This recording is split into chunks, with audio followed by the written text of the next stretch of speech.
Hari ini, pemerintah Kerajaan Belanda akan mengembalikan 472 objek benda budaya penting peninggalan sejarah kepada Indonesia yang dibawa secara tidak sah dan diperoleh secara paksa atau dengan penjarahan selama masa kolonialisme.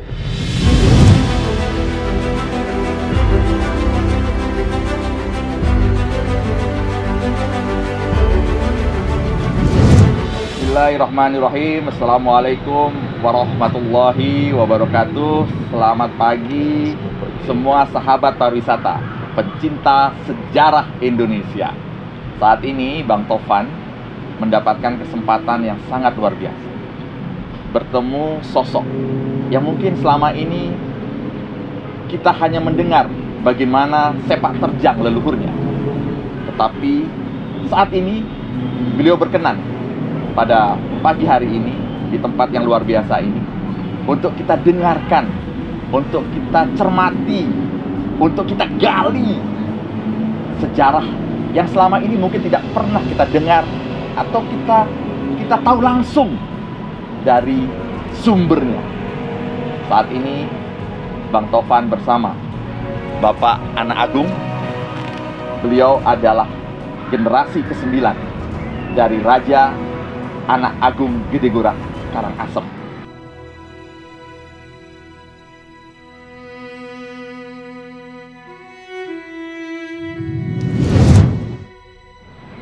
Pak Agung, kami terus terang merasa berterima kasih atas waktu Bapak untuk berkenan kita berdiskusi, kita sama-sama mendengarkan cerita dari Bapak terkait apa yang selama ini berkembang di masyarakat, apa yang selama ini diketahui oleh masyarakat melalui cerita-cerita, melalui tulisan-tulisan terkait leluhur ya Bapak. Bisakah Bapak menjelaskan bagaimana Bapak selama ini mengenal leluhurnya Bapak dan saat ini Bapak beraktivitas sebagai apa? Ya. Baik, terima kasih Bang Tovan. Sebelum saya menyapa juga para pencinta sejarah, saya ucapkan Om Swastiastu, Namo Buddhaya, salam kebajikan, salam sejahtera untuk kita semua. Semoga kita dalam keadaan sehat. Jadi terkait masalah sejarah ini sebenarnya kalau kita pahami sangat-sangat simpel gitu. Jadi apa itu sebenarnya sejarah gitu? Apa yang kita ceritakan itu apa yang pernah terjadi pada masa lalu, yang tentunya sejarah ini selalu kita akan kenang buat anak cucu kita gitu. Jadi kita berbicara sejarah Lombok, memang tidak terlepas dari Karangasem gitu. Tetapi perlu dipahami bahwa Karangasem di Bali dengan Karangasem di Lombok ini sudah beda kerajaan gitu. Jadi kerajaan di Lombok ini ada dua, Mataram dan Cakranegara gitu. Jadi awalnya dulu Mataram, kemudian setelah mempersatukan seluruh kerajaan-kerajaan kecil menjadi Cakranegara gitu. Nah, inilah raja ini bernama Anak Agung Anglurah Gedingurah beliau gitu. Nah, jadi sebutan beliau itu Anak Agung Anglurah Gedingurah setelah Anak Agung Gedingurah. Anglurah Gedingurah gitu. Anglurah. Ya, Anglurah ya. Ini yang yang sebenarnya sudah menjadi jalan ya, yang sekarang ini ada Anak Agung Gedingurah gitu. Nah, beliau ini adalah seorang raja Cakranegara gitu. Raja Cakranegara, bukan kepanjangan tangan dari Raja Karangasem, bukan? Tidak. Okay. Iya, tidak. Bahkan menurut informasi yang kami terima dari tetua kami, sesungguhnya kerajaan Cakranegara menguasai sampai Karangasem. Gitu. Oh, jadi kerajaan Cakranegara ini menguasai sampai Karangasem. Oh, kebalik ya? Oh, iya, oke. Jadi seperti itu, dan di sini kita bisa berdialog, berdiskusi apabila ada yang merasa mungkin bahwa apa yang saya sampaikan ini tidak benar gitu. Karena saya bicara sesuai apa yang saya dengar dari orang tua saya, dan ada fakta-fakta yang sudah menjadi lembaran negara ya, yang bisa kita lihat gitu. Jadi jangan lagi kita bicara sejarah ini politis, tidak gitu. Jadi apa yang ada saat ini ya memang kita sudah bagian dari Negara Kesatuan Republik Indonesia gitu. Gitu. Nah, jadi Anak Agung Gedingurah ini beliau memperistri Dende dari Kalijaga. Dari Kalijaga. Ya, itu menurut informasi yang saya terima, beliau itu adalah putri Datu Sleparang. Gitu. Oh, putri Datu Sleparang. Berarti Raja Anak Agung Gede Ngurah mempersunting Dende dari anak dari Datu Sleparang. Iya. Nah, ada dua itu, ada Dende Patimah dan Dende Nawangsasi. Dende Patimah dan Dende Nawangsasi. Dende Patimah inilah melahirkan kakek saya. Sebentar, Dende Patimah melahirkan kakek saya, yaitu namanya Anak Agung Made Barayang Wangsa sama Anak Agung Ketut Oka Kartawirya. Itu beliau dua melahirkan putra-putra itu. Jadi Anak Agung Made Barayang Wangsa ini melahirkan ayah saya gitu. Jadi dari permaisuri atau yang diambil dari Karangsiluman. Karangsiluman. Ya. Nama beliau Mekle Prabelange gitu. Mekle Prabelange. Iya. Saya sekarang putra daripada Anak Agung Biarsah. Ya, yang mengambil istri dari Karangasem, masih keluarga juga gitu. Ya itu. Jadi seperti itulah sedikit ringkasan yang bisa saya sampaikan terkait dengan seperti apa sih sebenarnya saya saat ini. Kadang-kadang orang menyampaikan seakan saya ini mengaku-ngaku gitu. Memang saat ini tidak ada kerajaan gitu. Tetapi Indonesia ini ada, NKRI ini ada karena ya kerajaan-kerajaan itu mempersatukan diri gitu, sepakat gitu untuk berada di bawah Negara Kesatuan Republik Indonesia gitu.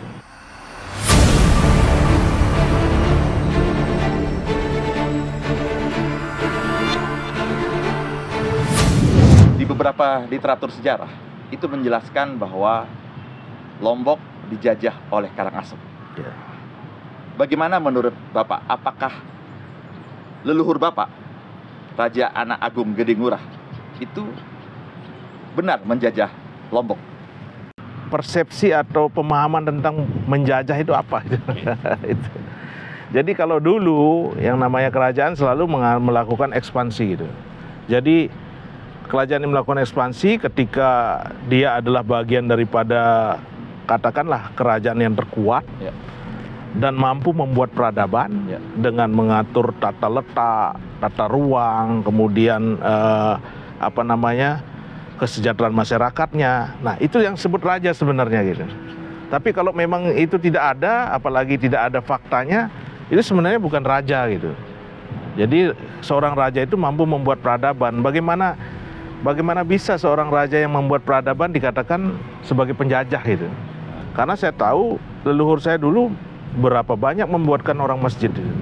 Oh, justru Raja Anak Agung ini Gede Ngurah itu memberikan bantuan untuk membangun masjid. Iya, berikut tanah wakafnya itu. Berikut tanah wakafnya. Oke.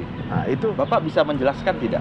Kira-kira di zamannya beliau, Bapak Anak Agung Gede Ngurah, Raja Anak Agung Gede Ngurah ini, nilai-nilai toleransi, nilai-nilai merangkul masyarakat pada saat itu bagaimana? Yang diwujudkan secara nyata selain tadi memberikan bantuan bangun masjid.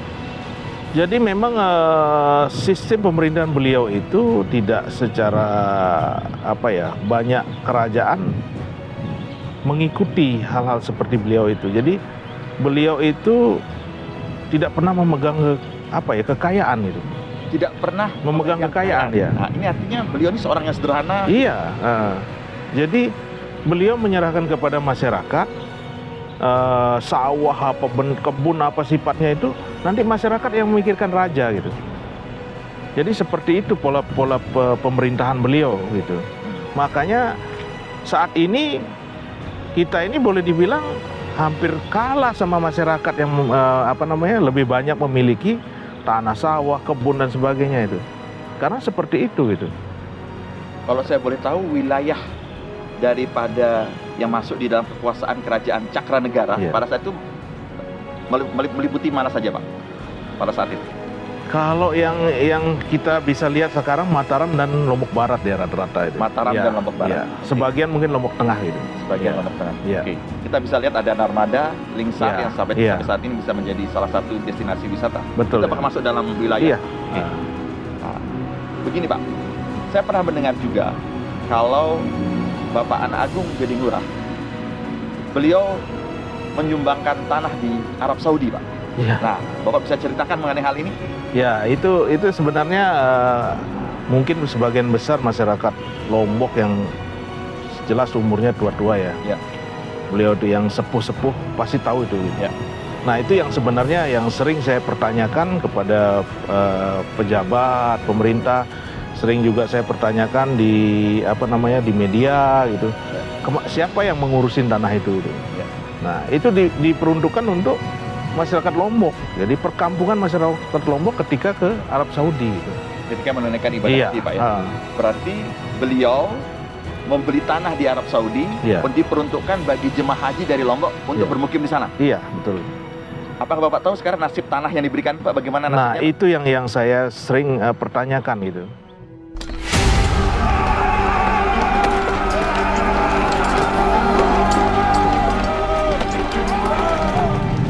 Bisa tidak Bapak ceritakan? Kita kan sama-sama tahu bahwa salah satu jenderal besar Belanda itu Van Ham mati di tangan para pejuang pada saat itu. Iya. Bisakah Bapak ceritakan kira-kira bagaimana situasi leluhur Bapak Anak Agung Geding Ngurah ketika melawan penjajahan dulu, Pak? Sebenarnya waktu Van Ham meninggal itu, sebenarnya Anak Agung Anglura Geding Ngurah berikut Panglima perangnya sudah terbuang waktu itu gitu. Oke. Iya. Jadi ada saudara anak beliau bernama Anak Agung Ayu Praba. Beliaulah yang memimpin pasukan untuk melakukan puputan gitu. Ya, karena beliau sudah berpikir gitu, ketika tidak ada pemimpin, apa artinya kita gitu. Nah, kalau harus menyerah gitu. Nah, beliaulah yang memimpin puputan itu, sehingga beliau dengan belidanya itu membunuh Jenderal Van Ham. Nah, pada saat itu saya dengar di sejarah juga bahwa Anak Agung Geding Ngurah itu diasingkan ke Jakarta. Iya. Ini bagaimana sebenarnya prosesnya, Pak, terjadinya? Ya, itu proses terjadinya sebenarnya beliau itu sebagai raja dan Panglima perang juga waktu itu ikut, diajak berunding di atas kapal itu. Oh, iya. Kira-kira kapalnya ada di mana, Pak? Di Ampenan kira-kira? Di Ampenan ya. Di Ampenan ya. Iya, di Ampenan. Perundingan Belanda dengan raja ini ada di Ampenan gitu. Di atas kapal. Ya, di atas kapal gitu. Tetapi tanpa pengetahuan beliau, kapal diberangkatkan ke Batavia gitu. Oh, licin. Iya. Belandanya licin. Iya.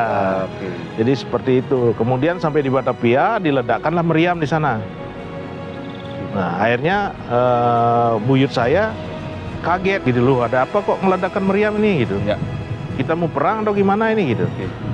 Akhirnya waktu itu pemerintah Belanda melalui katakanlah angkatan bersenjatanya menyampaikan ini statement bahwasanya tuanku ini sudah berada di wilayah kami dan tuanku dinyatakan sudah kalah gitu. Pak, saya kembali lagi, Pak. Bagaimanakah hierarki? Ya. Hierarki antara Anak Agung Geding Ngurah sebagai Raja Cakranegara dengan Raja Karangasem di Bali, Pak? Hierarkinya bagaimana, Pak? Sebenarnya beliau ini kan bersaudara tiga gitu. Ya. Ya, yang satu di Karangasem, yang dua di Lombok gitu. Ya. Nah, jadi dulunya sama-sama kerajaan gitu. Ya. Di Karangasem kerajaan, di Lombok pun juga kerajaan gitu. Raja Cakranegara, Kerajaan Cakranegara dengan Kerajaan Karangasem adalah dua kerajaan yang berbeda, Pak? Berbeda. Bukan kerajaan yang menjadi cabang daripada bukan sama sekali, Pak. Pak, ini kalau boleh saya lihat, kami Bapak bisa tunjukkan ini ada silsilah, Pak. Iya.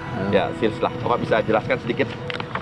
Jadi sahabat-sahabat sekalian, ini adalah silsilah dari Bapak Anak Agung dari dari keturunan beliau, dari luhur beliau Anak Agung Geding Ngurah. Oke. Ya, ini. Nah, ini Anak Agung Made Jelantik Barayang Wangsa ini. Ya. Ini adalah kakek saya nih. Oke. Ya, jadi ayahnya orang tua saya, Anak Agung Biarsa. Jadi beliau ini ikut terasingkan ke Belanda, ke Betawi, Perigi dan Labuan Ratu. Sejak tahun 1894 sampai 1943 Masehi. Kembali ke Lombok dan kawin dengan Mekele Prabu Lange dari Karangsiluman. Mempunyai 4 orang putri. Yang pertama Anak Agung Ayu Bikswini. Yang kedua Anak Agung Ayu Bikswani. Yang ketiga Anak Agung Ayu Biksuwini. Kemudian yang keempat, Anak Agung Gede Biarsah. Oke. Ini orang tua saya nih. Anak Agung Gede Gede Biarsah ya, Oke. Rujo Amlenegantun. Oke. Menempati puri sekarang yang ada saat ini di Pamotan gitu. Beliau adalah putra dari Dende Patimah dari Kalijaga, Lombok Timur. Oh, Dende Fatimah Iya. dari Kalijaga. Iya, betul. Ini Pak, dia. betul. Oh, berarti Bapak di sini tertulis juga Anak Agung Gede Ngurah itu ini Pak ya? Iya, Ki Gusti Ngurah Gede Ngurah Ngurah Karangasem, Karangasem. ya. Nah, jadi istilahnya buyut Pak ya? Iya. Oke, Nah, buyut dari Bapak. iya. Oke.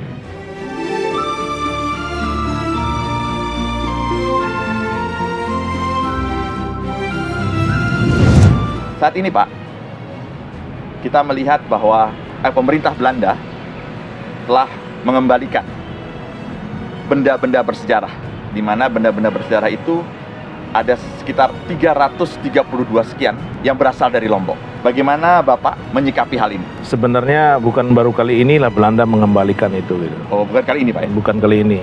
Sekitar 1977 itu Belanda juga sudah mengembalikan. Oke. Mengembalikan lebih 100 lah. Iya. 100 yang saya dapat info dari museum waktu itu gitu. Sesungguhnya saya berbangga gitu.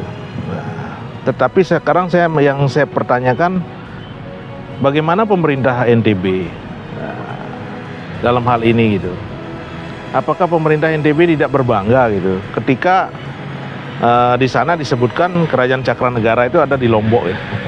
Nah ini, jadi saya selaku keturunan dari pemilik benda-benda ini kan bagian daripada benda cagar budaya lah kalau disebut gitu ya. Sesungguhnya sudah beberapa kali kok berkomunikasi gitu. Kenapa di NTB tidak dibuat museum yang memang berstandar internasional gitu? Ya.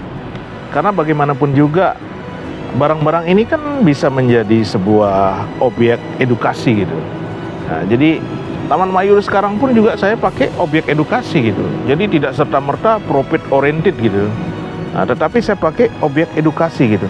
Kenapa saya katakan demikian? Saya ingin barang-barang ini terselamatkan dan bisa dilihat, kemudian bisa juga katakanlah dipakai sebagai bahan apa ya? Edukasi lah bagi anak cucu kita gitu. Nah itu. Bahwasanya dulu di Lombok ini sebenarnya ada kerajaan yang besar, yang memiliki peradaban, yang kaya, dan tidak pernah menyerah dengan Belanda gitu. Seperti itu. Nah, sampai kita punya peninggalan-peninggalan banyak di sini, termasuk taman-taman di sini yang bisa dinikmati. Yang mana taman-taman ini kalau bagi pribadi saya juga, saya rasa keluarga raja tidak pernah menikmati gitu. Pemerintah nggak mau tahu dalam hal ini gitu. Ini yang sebenarnya ingin kita bangun. Bagaimana kita ketemu lah gitu. Nah, berdiskusi lah, berdialog lah kita seperti itu. Nah, maksud saya pemerintah ini, mari dong kita istilahnya bersama gitu, menjaga apa yang menjadi warisan ini gitu.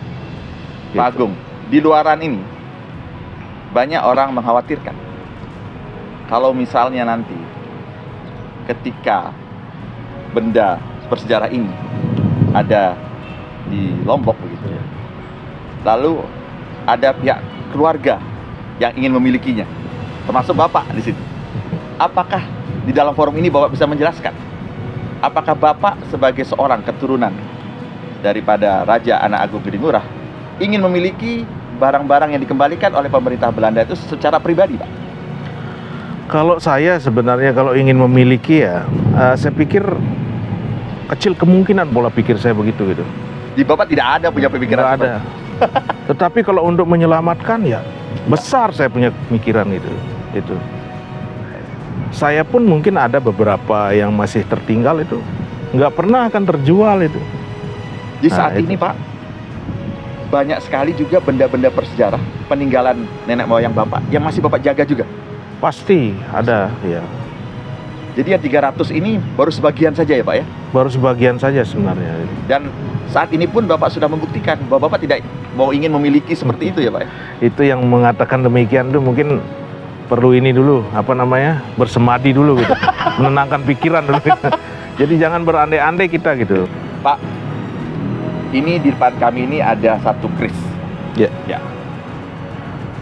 Yang menurut saya penting untuk Bapak jelaskan keris ini, bagaimana sejarahnya dan bagaimana ceritanya sehingga bisa berada di tangannya Bapak saat ini. Yang menurut saya ini salah satu contoh benda bersejarah yang hingga saat ini Bapak simpan di antara banyak benda-benda sejarah lain yang dimiliki oleh leluhurnya Bapak. Silakan Pak. Terima kasih. Jadi perlu saya sampaikan, benda ini sesungguhnya apa ya, cenderamata atau hadiah dari Raja Goa ini. Raja Goa Pak ya? Iya, menurut informasi yang saya terima gitu. Jadi keris ini namanya Kampung Amuk. Kenapa dinamain Kampung Amuk? Karena dulunya keris ini sudah menghabiskan satu kampung gitu. Itu sejarahnya gitu. Makanya Kampung Amuk. Dan keris ini walaupun mungkin bentuknya seperti ini, tetap kami jaga dia. Gitu. Dan ada beberapa keris yang lain yang tentunya itu melalui proses, katakanlah ritual, itu baru bisa keluar. Makanya kami tidak sama seperti orang lain, kami pamerkan gitu. Nah, jadi mungkin ini juga nanti akan nyampe ke Kerajaan Goa, bahwa kita sebenarnya dengan Kerajaan Goa ini masih memiliki kekerabatan gitu. Berarti Kerajaan Cakranegara memiliki hubungan dengan Kerajaan Goa. Kerajaan mana lagi Pak yang boleh saya beritahu Pak? Yang baru saya tahu Goa. Goa Pak ya. Iya. Baik. Jadi boleh Pak ditunjukkan. Oke.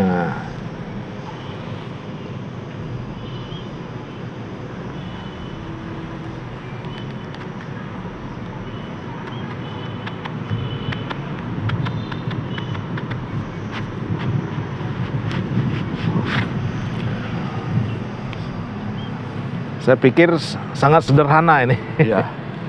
Tapi jadi nilai sejarah luar biasa. Iya. Jadi kalau mau dikaitkan dengan Lombok ini kan tidak ini tidak ciri khas Lombok ini. Iya. Jelas ini memang dari Goa ini. Dari Goa ya Pak ya. Dan benda-benda seperti ini ada lagi hal-hal yang lebih luar biasa lagi Pak ya? Ada. Oh, dan itu butuh ritual untuk baik. Itu ayah saya aja yang bisa memberi izin atau tidak, itu saya nggak berani. Ini kira-kira sudah berapa ratus tahun berarti kalau kita bicara ini? Waduh, ini sudah ratusan tahun ini. Oke. Ini yang masih terbawa ke pembuangan ini. Maksudnya terbawa ke pembuangan itu maksudnya gimana Pak? Kan sebagian ada di kerajaan, sebagian kan dibawa waktu pergi ke pembuangan gitu. Oke. Ya, itu. Jadi keris-keris ini yang masih kita selamatkan sampai sekarang gitu. Jadi kita jangankan keris, tanah aja nggak pernah jual kita, gitu. Jadi seperti itu kita gitu. Bapak ini keris saja tidak pernah dijual. Iya. Tanah tidak pernah dijual. Apalagi tanah gitu. Nah itu. Ini sebenarnya bagian dari penghormatan kepada leluhur gitu.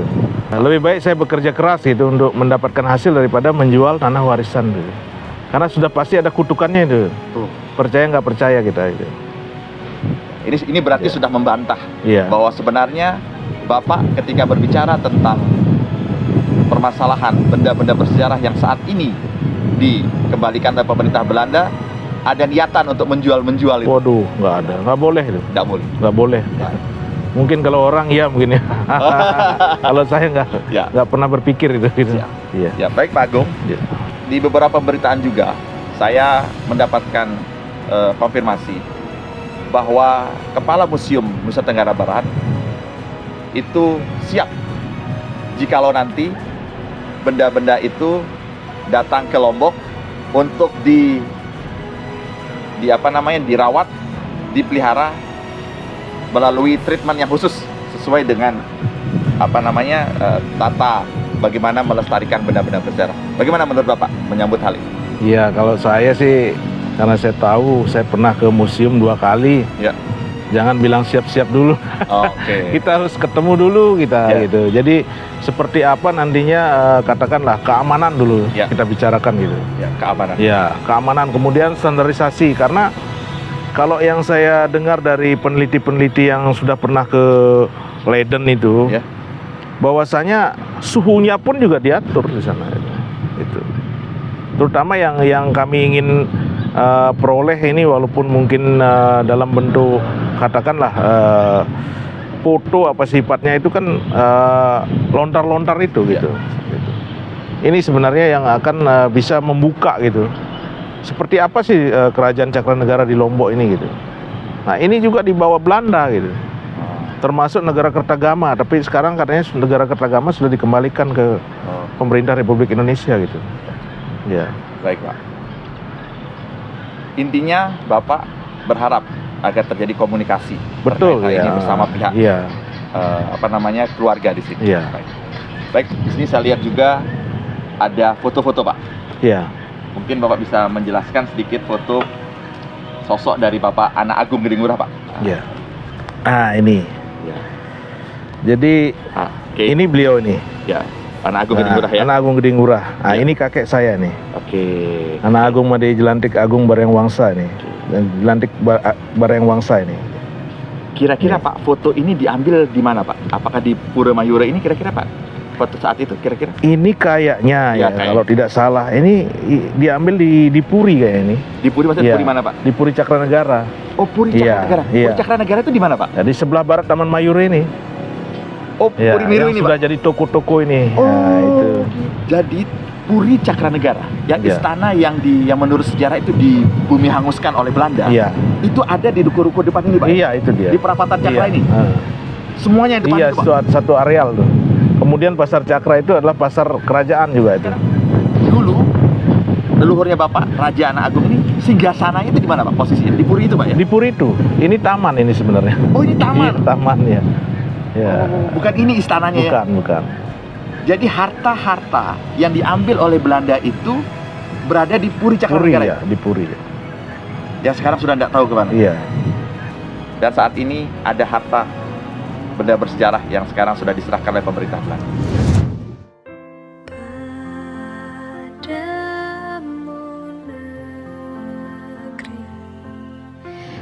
Apa kira-kira Pak harapannya Bapak kepada pemerintah Indonesia, kepada pemerintah Nusa Tenggara Barat, dan kepada seluruh masyarakat di Indonesia dan Nusa Tenggara Barat, khususnya kepada mereka yang mencintai sejarah pasca dipulangkannya harta benda bersejarah ini ke Indonesia oleh pemerintah Belanda? Ya, harapan kami mari kita